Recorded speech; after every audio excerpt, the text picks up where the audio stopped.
તમને કહું છું તમારા બા 2 દિવસથી બીમાર પડ્યા છે. હું તો સાવ કંટાળી ગઈ છું, નવરી જ ન થતી. એમને દવા દેવાની, ખાવાનું દેવાનું, હવે તો શું કરવું મારે? સાવ કંટાળી ગઈ છું. એ તો જીવ ખાઈ ગયા. કાં તો તમારી બા રહે કાં તો હું રહું. કંઈ પોસાતું નથી. અરે હજી બીમાર પડ્યા ને 2 દિવસ થયા છે અને હું તને કામમાં મદદ તો કરું છું અને એની ઉંમર થઈ ગઈ છે, બીમાર પડે તો ખરા ને. એ સમજે ને એની સાથે વાત થાય.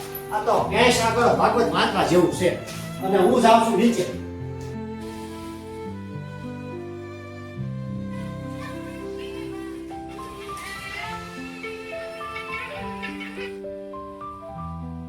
હા બોલ.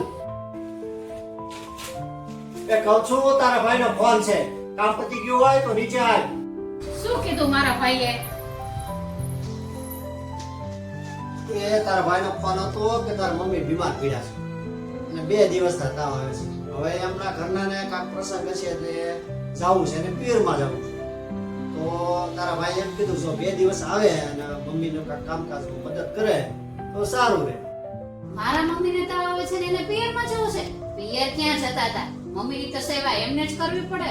અને તાવ કઈ થોડો રોજ બેઠો રહેવાનો છે? અને હવે મમ્મીની ઉંમર પણ થઈ ગઈ છે તો એમની સેવા એમને જ કરવી પડે ને.